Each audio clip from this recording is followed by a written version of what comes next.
Palestra do Guia do Pathwork número 47. Palestra não editada. 27 de fevereiro de 1959. A parede interior. Saudações em nome do Senhor. Bênçãos para todos vocês, meus queridos amigos, abençoada seja esta hora. Todo ser humano tem o desejo de lutar pela perfeição, pela capacidade de amar, pela verdadeira bondade, pela luz e pela verdade. Esse desejo vive na chama divina de todo o ser, mas esse desejo, em estado puro, nem sempre penetra em todas as camadas da imperfeição. É como se o sol brilhasse através de um vidro sujo e os raios saíssem pelo outro lado como sombras indistintas. É isso que acontece com o desejo de desenvolvimento.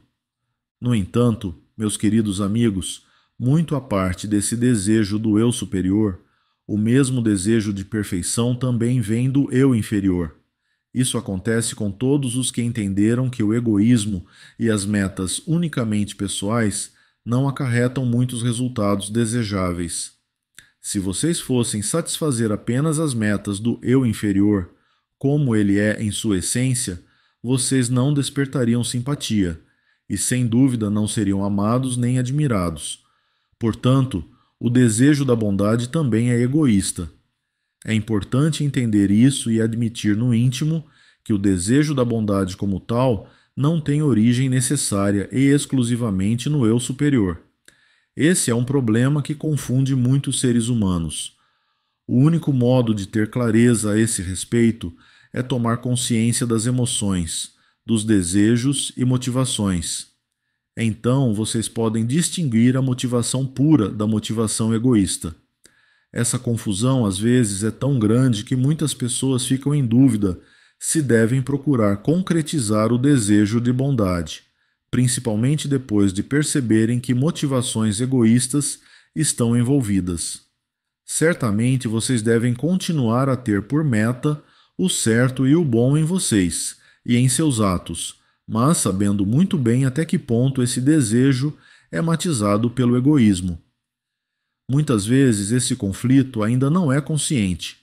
Vocês sabem que, por um lado, querem o bom, o verdadeiro, o belo, mas existe também uma voz interior que fala com muita clareza e que vocês conhecem muito bem. Será realmente bondade, puro altruísmo agir de uma determinada maneira? Assim, vocês ficam confusos e incertos quanto à natureza boa de suas motivações. Apenas os muito cegos, os seres humanos que espiritualmente ainda são bebês, buscam objetivos egoístas e acreditam que tais objetivos egoístas servirão às suas finalidades. Quem já superou essa infância espiritual sabe muito bem que atingir os próprios fins muitas vezes traz mais desvantagens do que resistir a esses impulsos egoístas. A essa altura, a entidade já superou o estágio mais primitivo, mas ainda não alcançou a etapa em que o desejo do egoísmo é emocionalmente superado. Essa é a etapa em que a maioria de vocês se encontra, e é exatamente essa luta que estão travando agora. O primeiro passo é sempre reconhecer o significado dos seus diversos desejos, motivações e sentimentos. Daí por diante, o caminho é mais suave. Reconheçam quando seu desejo de bondade vem da sua centelha divina e quando não vem. Tendo clareza sobre esse ponto, vocês terão dado mais um passo no autoconhecimento. Além disso, esse conhecimento, mesmo não sendo de forma alguma lisonjeiro ou agradável, aumenta a paz de espírito. Pelo menos a partir do momento em que vocês aceitam plenamente a ideia de que o egoísmo ocupa um lugar maior dentro de vocês do que estavam dispostos a admitir anteriormente. Quando admitirem esse fato e descerem do pedestal onde querem ser mais perfeitos do que são agora, vocês começarão a encarar a si mesmos na verdadeira acepção da palavra. Isso é saudável, e a saúde, emocional ou não, terá um efeito muito bom sobre vocês. É a verdade, e a verdade é sempre saudável e calmante para quem tomou a decisão de não mais lutar contra ela. À medida que o ser humano se desenvolve espiritualmente e amadurece emocionalmente, o autoconhecimento aumenta em níveis cada vez mais profundos. No nível mais superficial de desenvolvimento, ele faz o bem externamente, mas nutre sentimentos egoístas e maus, de maneira bem consciente e com conhecimento. Ao ser confrontado com tal situação, ele pode reagir de duas formas. Neste caminho, a pessoa procura realmente compreender e humildemente aceitar a si mesma como é naquele momento e aceitar sua incapacidade de mudar por enquanto. Tenha coragem de admitir que a perfeição ainda está muito longe, apesar dos atos de bondade que pratica com o principal objetivo de mostrar-se ajustada e de suscitar admiração. A outra forma é racionalizar, justificar e unilateralmente explicar esse conhecimento consciente dos desejos maus e rudes, buscando a justificativa nos defeitos dos outros. A isso se dá o nome de hipocrisia. Muitas pessoas se enquadram nessa categoria, mas elas são tão grosseiras e elementares que nem precisamos nos preocupar com essa categoria. É autoexplanatório e não precisa ser discutido. A questão se torna infinitamente mais difícil quando essa mesma hipocrisia é sutil e mais entranhada. Os bons desejos são sobrepostos aos desejos egoístas, que são reprimidos e mantidos no inconsciente, em parte devido aos sinceros esforços do eu superior, em parte devido a finalidades egoístas. É nesse momento que começam os conflitos humanos que deixam a alma doente e fraca. E com isso nos preocupamos, pois não existe ser humano ao qual não se aplique o que dissemos aqui, de uma forma ou de outra. Quanto mais vocês reprimem as motivações egoístas, maiores passam a ser a confusão e a desordem internas. Quero dizer que existe um mal-entendido básico a esse respeito. Vocês percebem que a primeira categoria mencionada anteriormente, a forma mais primitiva de hipocrisia, é desagradável. Assim, vocês reprimem suas verdadeiras emoções por causa da conclusão errada de que não existe alternativa. Ou vocês não tomam conhecimento da existência dos desejos errados, ou, segundo acreditam, precisariam ser como aqueles cujas atitudes não admiram.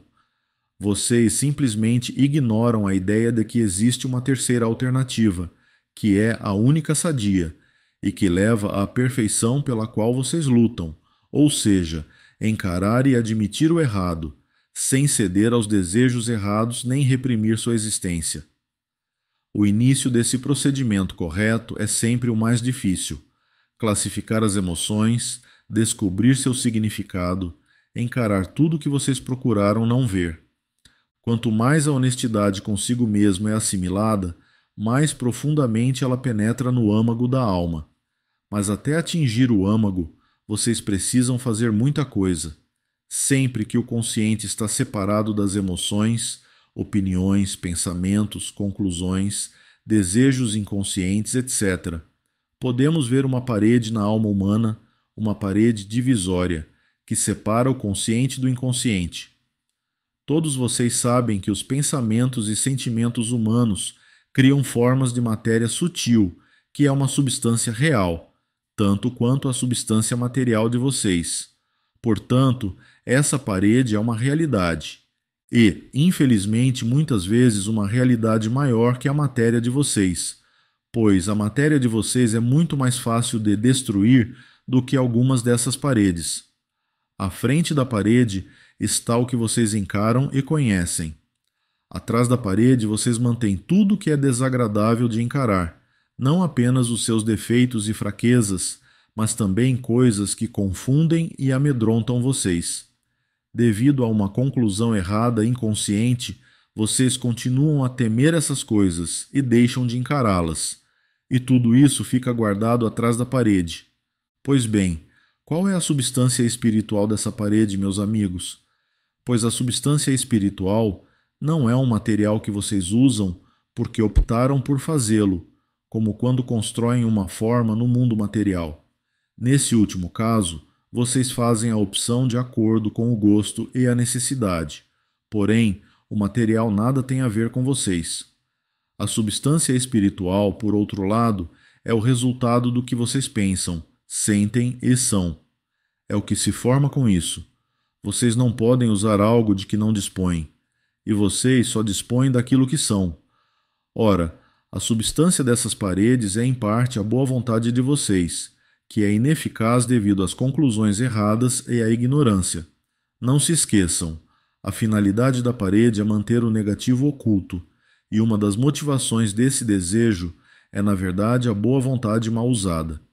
Mas, em parte, a parede também é feita de covardia, orgulho, obstinação e impaciência. Impaciência porque, devido à ignorância, vocês pensam e desejam obter perfeição muito mais depressa pelo simples expediente de edificar essa parede e trancar por trás dela aquilo que requer muito mais tempo e esforço para eliminar de fato. Vocês são impacientes demais e preguiçosos demais para efetivamente se desfazerem do que está por trás da parede. Assim, todas essas tendências constituem o material de que é feito a parede em sua alma.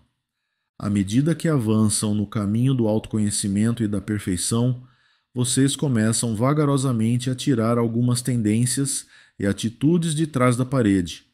Elas passam a ficar na frente da parede, na consciência. O processo para fazer isso vocês conhecem. É o trabalho que eu defendo e ensino.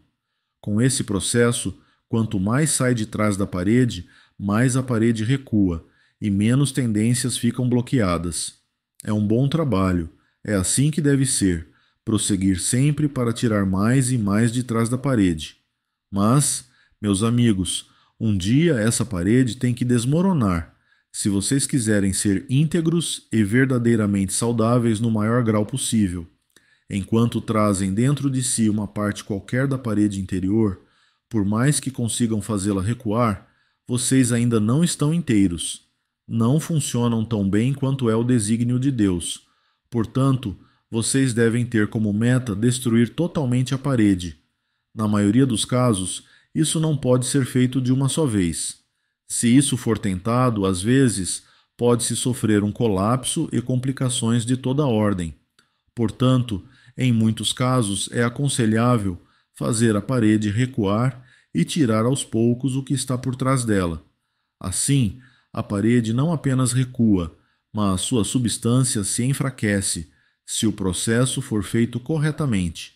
Se não for feito corretamente, talvez a pessoa consiga tirar algumas coisas e empurrar a parede mais para o fundo, mas ela continuará operante, talvez ainda mais forte. Vou falar daqui a pouco como isso pode acontecer e como se resguardar desse perigo. Por enquanto, quero enfatizar como é importante estar ciente da necessidade de, um dia, destruir a parede. Isso pode e deve acontecer sem abalar a personalidade injustamente. Somente depois que a parede desaparece é que pode ocorrer o renascimento espiritual. É quando vocês estão interiormente despidos diante do seu Criador, diante de si mesmos. Pois vocês precisam ficar despidos, vazios, para que a substância divina possa entrar e criar raízes em vocês. Enquanto a sua parede de pedra, apesar de mais fraca, apesar de empurrada para o fundo, continuar existindo, a substância divina não pode afetar vocês com o mesmo grau de força da parede.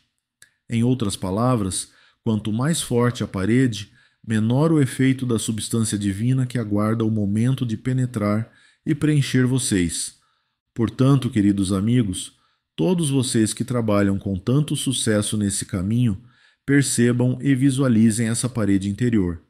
Vocês podem conseguir isso na meditação, podem conseguir observando suas próprias reações e saberão onde fica a parede. Localizando-a, será muito mais fácil conseguirem derrubá-la completamente. Agora, vou falar sobre o perigo de iniciar bem esse caminho, tirando algumas tendências ocultas de trás da parede e inconscientemente fortalecendo-a. Assim, o caminho iniciado fica pela metade. É contra esse obstáculo, esse empecilho que devemos nos precaver, meus queridos. Pois bem, quando e como isso acontece?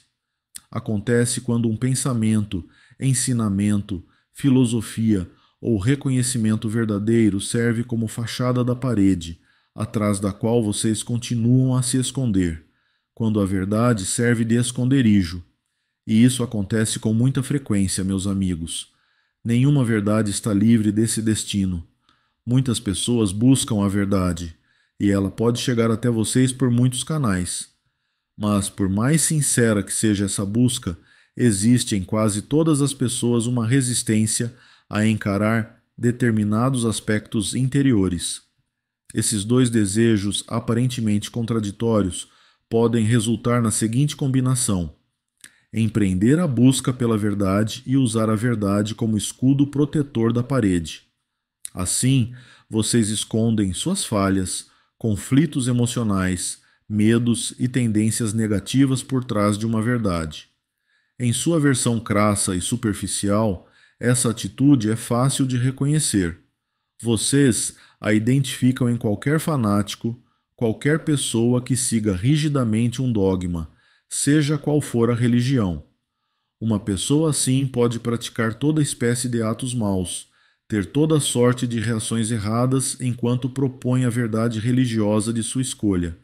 Mas não se esqueçam que, em princípio, acontece a mesma coisa em quase todos os seres humanos, porém de maneira muito mais sutil. Se vocês se tornarem mais sensíveis e intuitivos, vão ouvir e perceber muito bem quando alguns dos seus semelhantes procedem assim, e vão fazer objeções. No entanto, vocês ignoram que fazem a mesma coisa. A diferença é que se escondem por trás de alguma outra verdade. Pode ser uma verdade religiosa, espiritual, metafísica, filosófica. Pode ser pura ética e moral, sem nenhuma implicação religiosa. Pode ser psicologia, psiquiatria, análise, toda espécie de descobertas, termos e palavras que vocês usam e que são verdadeiros como tais. São bons, mas quando usados dessa forma, são mal usados e, portanto, perdem a realidade. Passam a ser algo morto, rígido, sem sentido. Não existe verdade que esteja livre desse destino se vocês não forem vigilantes, não ficarem de sobreaviso para isso não acontecer com vocês. Os ensinamentos que dou a vocês podem ser igualmente mal usados. Isso nunca é feito de propósito, é claro, mas sim inadvertidamente, quando falam e usam determinados termos, por exemplo, e ao mencioná-los, vocês já não percebem o verdadeiro significado. Nesse caso, chegou o momento de fazer um exame interior para verificar se não caíram inconscientemente nessa armadilha. Vocês podem até se esconder por trás de um reconhecimento verdadeiro feito sobre vocês. Vamos dizer, uma imagem, uma conclusão errada, alguns defeitos que vocês descobriram. Vocês podem se esconder por trás disso e usar isso como fachada da sua parede. É como se algo em vocês dissesse: vou até esse ponto, mas daqui não passo. Estou disposto a admitir tais e tais coisas agora, mas nada mais. A admissão de alguns defeitos e condições internas erradas vai contentar aqueles que me ajudam a atingir o âmago do meu ser. Ninguém poderá dizer que estou de má vontade, mas não vou revelar sem reservas o que realmente me incomoda. Essa é uma boa forma de poder continuar me escondendo. Talvez tudo isso soe muito estranho para vocês. Talvez ainda não consigam captar o que quero dizer. Vou tentar esclarecer melhor. Vamos supor que vocês comecem este caminho com boa fé e boa vontade, e façam algum progresso. Vocês fazem algumas constatações e reconhecimentos importantes, sejam quais forem.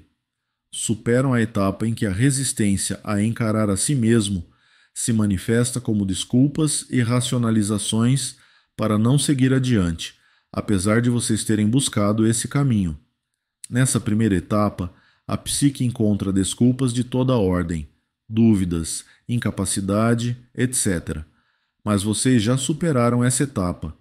Assim, venceram a primeira resistência e fizeram a parede recuar consideravelmente, permitindo que algumas informações passassem para o outro lado.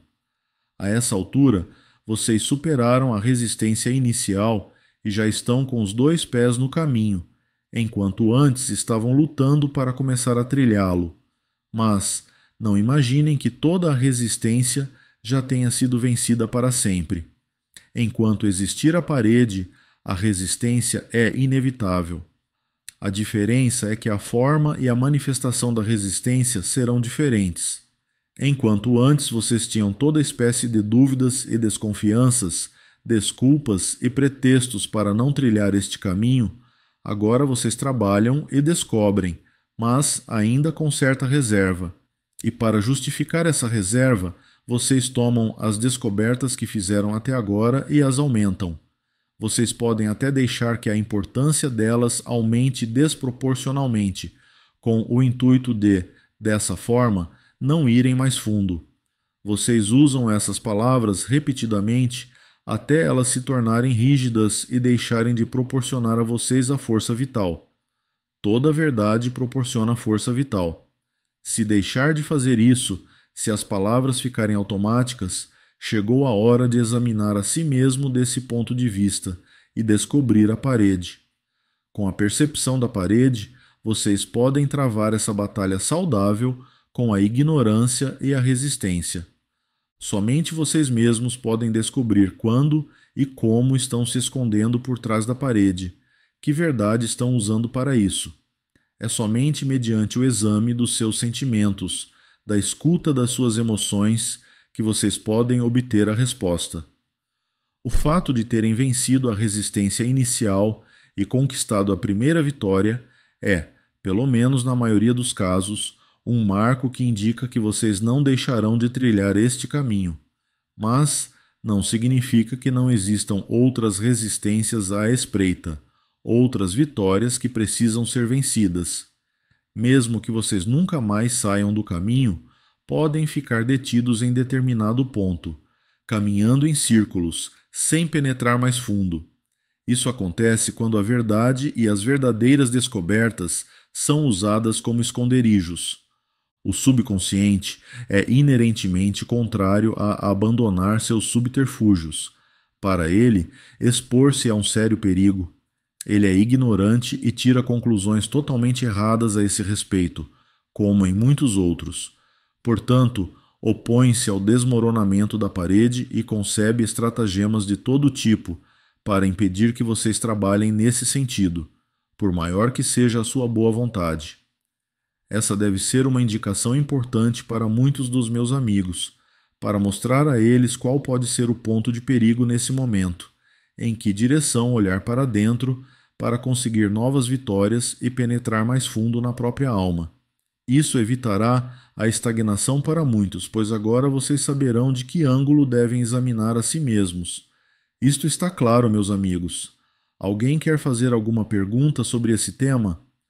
Caso contrário, talvez depois que relerem essa palestra e pensarem sobre ela, queiram fazer alguma pergunta da próxima vez. Pensem bem no que eu disse. É um perigo oculto, um perigo sutil.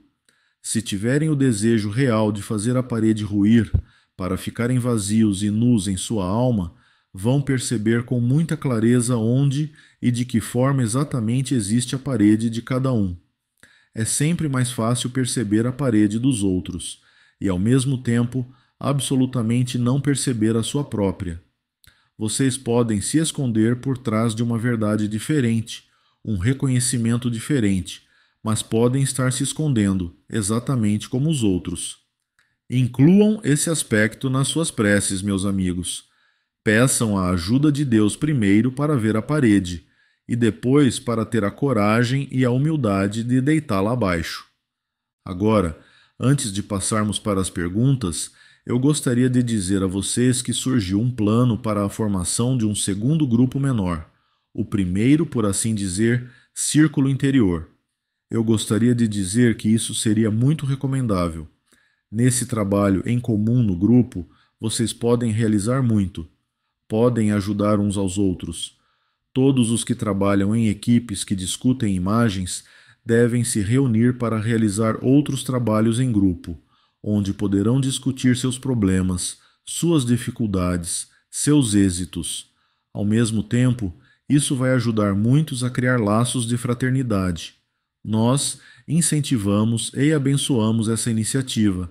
E agora, queridos amigos, estou pronto para suas perguntas. Pergunta: as correntes, como você usa a expressão do ponto de vista psicológico, são usadas como um instrumento pela mente subconsciente ou consciente? Em outras palavras, a mente subconsciente ou consciente é um instrumento, ou as duas são ligadas ou idênticas? Resposta: nem uma coisa, nem outra. Na verdade, uma corrente é o resultado dos seus sentimentos, pensamentos, emoções e atitudes. É a soma total das suas tendências e traços conscientes e inconscientes. É o que rege você e dirige a sua vida e o que acontece a você em determinados canais. Vamos dizer, a corrente da obstinação. Ela está lá. Você a usa, não importa se de maneira consciente ou inconsciente. O uso da obstinação provoca uma corrente, e a corrente provoca um efeito. A corrente da obstinação não é a obstinação em si, é a obstinação em ação, pois a obstinação pode ficar dormente, pode não ser usada. Nesse caso, a corrente fica tão fraca ou seus efeitos ficam tão ocultos que a personalidade jamais sabe o que causa esses efeitos. Mas, se ela é usada, mesmo no subconsciente, mesmo que isso não se manifeste como tal, mesmo que se manifeste de uma forma muito indireta e oculta, a manifestação é provocada pela corrente. Imaginem como se fosse a eletricidade. É preciso haver determinadas condições para que se produza uma corrente elétrica. É exatamente a mesma coisa. A corrente elétrica é resultado da condição que pode fazê-la existir. Isso ficou claro? Pergunta: mas então a mente consciente ou subconsciente seria um instrumento ou o depósito? Resposta: bem, um depósito não é a mesma coisa que um instrumento. É a mente que produz a corrente, a mente subconsciente ou a mente consciente. Ou você pode dizer que é a personalidade, que é formada pela mente consciente e pela mente inconsciente, que produz. Portanto, não é o instrumento. Um instrumento é algo passivo, mas a mente produz ativamente as correntes. Pergunta: onde você traça a linha divisória e como podemos saber quando termina um ter que e começa o dever? Resposta: o ter que ou a compulsão é sempre o resultado de motivações não verdadeiras, misturadas e confusas. O dever é algo totalmente voluntário. Se você cumpre um dever sem compulsão, você o faz porque decidiu agir assim. Pode ser algo que a vida aparentemente obriga você a fazer. Mas uma vez que você reconhece que não pode viver a vida totalmente como seria de sua preferência, que a vida impõe certas situações, certas dificuldades que é preciso aceitar. Querendo ou não, a atitude saudável é dizer sim à vida como ela é. Nesse caso, você aceita o dever voluntariamente. Por outro lado, se você não aceita o dever emocionalmente, mas cumpre porque não tem outra escolha, você age por compulsão, contra a sua vontade, e, portanto, trata-se de um ter que. Eu ensinei a vocês, por exemplo, que as imperfeições da vida precisam ser aceitas dessa maneira. Isso também inclui muitas coisas que se tornam dever de vocês. Quem se revolta constantemente contra essas imperfeições, mas é mesmo assim obrigado a aceitá-las, mesmo que essa rebeldia seja subconsciente, aceita contra a sua vontade. Ele simplesmente tem que aceitar, porque a vida o obriga a isso. Não há nada que possa fazer em contrário. Age como a criança que não tem escolha, senão obedecer à sua vontade. A atitude madura é a de liberdade. Essa espécie de verdadeira liberdade não significa fazer sempre exatamente o que lhe agrada, mas aceitar o que é necessário com um espírito interior de dizer sim a isso. Em outras palavras, é muito tênue a linha divisória entre dizer sim a um dever imposto ou inevitável e lutar contra ele, sendo forçado a aceitá-lo contra a própria vontade. Há muitas coisas que vocês talvez não queiram fazer, mas consideram que é seu dever, sejam ou não do seu agrado. A diferença entre o ter que e o dever livre reside totalmente nessa atitude. Pergunta: qual é a relação e a diferença entre a aura de uma pessoa e sua esfera atual ou o quadro da alma? Resposta: são coisas totalmente diferentes. Uma não tem nada a ver com a outra. A esfera é formada pelos atos, pensamentos, atitudes, sentimentos, etc., de uma pessoa, em outras palavras, por sua vida. Ela não se altera rapidamente porque a mudança da personalidade não ocorre com rapidez. Portanto, a esfera é algo mais estático, é algo que é construído e que persiste até a personalidade mudar. É o produto da vida de uma pessoa, que posteriormente se tornará seu lar espiritual. A aura é a emanação daquela personalidade e nada tem a ver, pelo menos não diretamente, com o que a pessoa constrói. Talvez a melhor forma de explicar seja esta: a esfera é o resultado da atividade da pessoa. A atividade também pode ser subconsciente. É a atividade da alma. A aura é o produto do seu estado passivo. É o produto daquilo em vocês, que é o estado do ser. É o que vocês são, não o que vocês fazem. Essa é a melhor explicação que posso dar. Não há outras palavras para descrever. No que diz respeito à manifestação, a diferença seria muito grande. Um clarividente pode ver a aura de uma pessoa, aquilo que emana de seus corpos sutis e penetra no corpo físico. Reflete, em cores mutantes, os diversos estados de espírito, doenças do corpo e da alma, o tipo de personalidade básica. A esfera espiritual que vocês constroem com a sua atividade só pode ser vista por um pequeno número de clarividentes, a menos que eles tenham essa visão com a nossa ajuda, para uma finalidade específica. É algo que nem todo ser humano traz à sua volta. Não posso exprimir esse fenômeno de nenhuma outra maneira. Sei que é difícil de entender, mas vocês precisarão extrair o maior significado que puderem dessas palavras. Pergunta: com relação à sua palestra sobre autoridade, você poderia dar mais alguns conselhos para a pessoa que descobre que, no tocante a determinada forma de autoridade, inconscientemente ela apoia as leis, mas conscientemente infringe claramente as leis, a ponto de sentir forte ressentimento, desagrado e intolerância com relação a essa autoridade específica? Resposta: vou responder com prazer a essa pergunta. Uma vez feita essa admissão, inconscientemente defender a lei e conscientemente revoltar-se contra a lei, em especial contra determinada forma de autoridade, temos a base.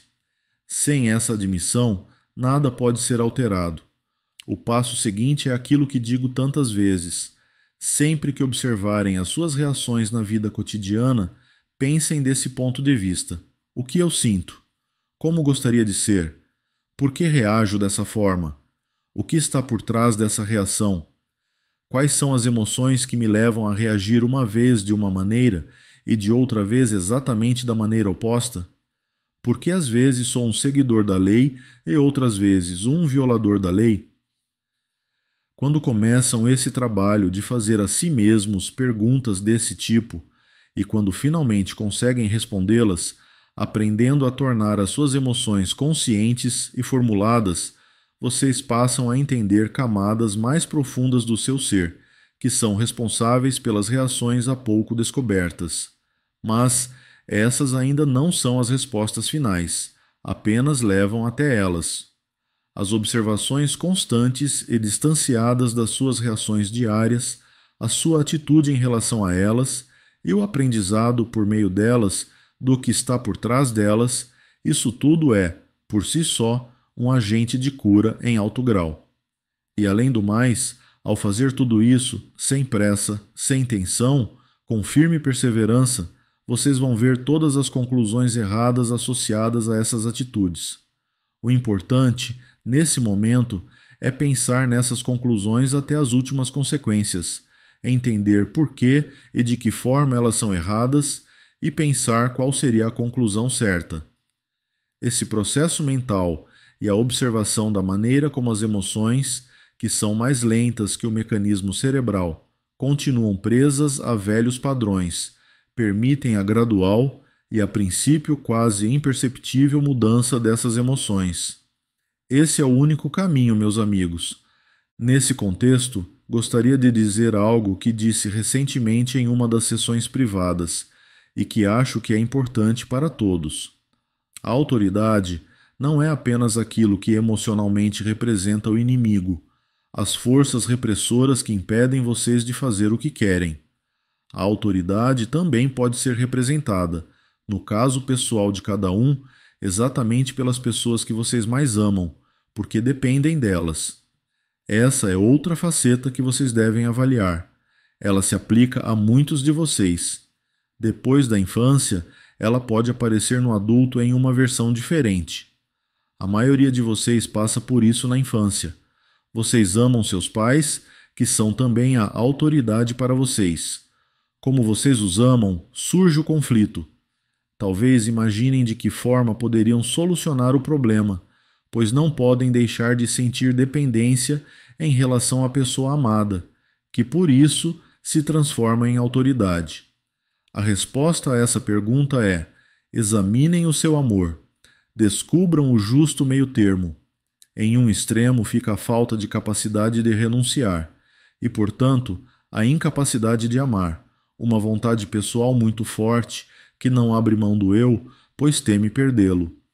No outro extremo está a dependência excessiva, que nasce da tendência de ceder muito na direção errada. Sempre que existe essa falta de equilíbrio, prevalecem outras correntes doentias e prejudiciais, e para instaurar o equilíbrio, é preciso primeiramente tomar ciência do problema e encará-lo sem subterfúgios por um bom tempo. Quando reconhecem um desses dois extremos errados, e devo dizer que o primeiro, absolutamente não abrir mão do eu, é o mais frequente. Olhem muitas e muitas vezes para ele, admitam sua existência e orem pedindo orientação e reconhecimento. Aos poucos, as suas emoções encontrarão o justo meio-termo. Aquele para quem a pessoa amada se torna uma autoridade por causa da superdependência, aprenderá que no amor saudável e verdadeiro, a renúncia total de si mesmo leva a um eu renovado que não deixa a personalidade cativa e dependente. Você se enriquece de si mesmo, retoma seu eu renovado e mais livre que nunca, pelo fato de ter aberto mão do eu totalmente. O medo de renunciar ao eu é um erro muito comum e uma causa muito comum de doenças. Mas também existem casos em que ocorre o oposto, e os opostos são mais semelhantes e próximos entre si do que se pensa. A verdadeira renúncia escolhe o caminho certo e as circunstâncias certas, onde não existe nem pode existir abuso, onde a maturidade do outro é compatível com a maturidade da própria pessoa. A pessoa imatura escolhe cegamente o objeto que pode abusar da renúncia do eu. Esse medo gera o extremo, que é proibir que o eu ceda em qualquer aspecto. A maturidade é o entendimento consciente o que, por sua vez, eleva os poderes intuitivos. Estes fazem a escolha certa, onde ninguém leva vantagem indevida. Pergunta: como o mundo espiritual julga uma pessoa que está em busca da verdade, mas se perde e opta pela saída mais fácil? Resposta: isso depende inteiramente do desenvolvimento da pessoa em questão. Não se espera a mesma coisa de todas as pessoas. Há pessoas que simplesmente procuram viver corretamente e não cometer crimes, que vivem uma vida comum, decente. Para elas, isso é o máximo que se pode esperar. Elas precisam se esforçar ao máximo para conseguir esse simples resultado. Isso é tudo de que elas são capazes na atual encarnação. Uma pessoa assim se realiza mais do que aquelas que seguem o caminho sem convicção e que param no meio. Estas podem não ter feito tudo o que podiam. Vocês, seres humanos, costumam julgar todas as pessoas pelo mesmo gabarito. Nós não podemos fazer isso porque cada um tem uma idade espiritual diferente. Cada um atingiu uma etapa diferente de desenvolvimento em diferentes aspectos da personalidade. Há fatores básicos diferentes a considerar. As características, a força, a tarefa são diferentes, de acordo com as encarnações anteriores. No entanto, se alguém capaz de buscar e encarar o eu se acomodar, por orgulho ou por qualquer outra razão, e seguir a linha da menor resistência, haverá necessariamente uma consequência para a entidade. Não porque nós, no mundo espiritual, façamos um julgamento moral ou punitivo, tudo isso está errado. Isso não existe. Vocês se punem porque agem contra o seu próprio plano, ou porque não fazem o que se propuseram a fazer quando iniciaram esta vida. E assim, atraem circunstâncias que, no fim das contas, jogam vocês contra a parede, para seu próprio bem. Muitos de vocês, meus amigos, podem observar isso com relação a algumas pessoas. A vida encurrala essas pessoas não porque Deus as está castigando, mas porque elas colocaram em movimento determinadas formas que contradizem o seu plano de vida. Quando esse plano de vida é violado, é ele mesmo que começa a atuar e levar a determinada consequência. Se a personalidade escolhe caminhos contrários ao plano, ele funciona de modo diferente do que quando o caminho traçado é seguido. Mas o resultado é sempre o mesmo. A experiência que se interpõe é sem dúvida diferente, assim como o elemento tempo, mas o resultado final é necessariamente o mesmo. O plano de vida tem como objetivo instaurar equilíbrio e harmonia. Quanto mais a personalidade age de maneira ignorante contra o equilíbrio e a harmonia, mais desarmônico é o processo de instauração de equilíbrio e harmonia, que, no entanto, acaba se efetivando. Essa é a força de cura da natureza. A mesma força de cura atua nos elementos, no corpo e na alma. Sempre que é feita alguma coisa com o objetivo de desequilibrar as forças universais, as forças de cura da natureza intervêm para restabelecer o equilíbrio. No entanto, esse restabelecimento do equilíbrio parece muitas vezes um tumulto. Pensem em uma tempestade, um terremoto. É exatamente o mesmo que acontece na alma quando vocês agem contra o seu plano. Mas, no final, o equilíbrio é restabelecido. Pois nada mais pode fazer vocês verem e reconsiderarem o rumo que tomaram, a não ser os aparentes tumultos provocados por vocês mesmos, que são o remédio da natureza. Estou falando em termos gerais, sem me dirigir a nenhum de vocês em particular. Vocês podem se enganar durante muito tempo, acreditando que todas as infelicidades da sua vida se devem à injustiça, à maldade ou aos defeitos dos outros. Mas existe um limite para o tempo que vocês podem passar acreditando nisso, e por fim, se encontram em uma situação em que são encurralados pelos próprios erros, em que se veem diante da realidade inegável de que a infelicidade foi provocada por vocês mesmos. Isso vai despertá-los, fazê-los mudarem de rumo. É assim que nós vemos a situação. Não é uma questão de ponto de vista. Sabemos que essa lei benevolente da cura simplesmente existe no universo.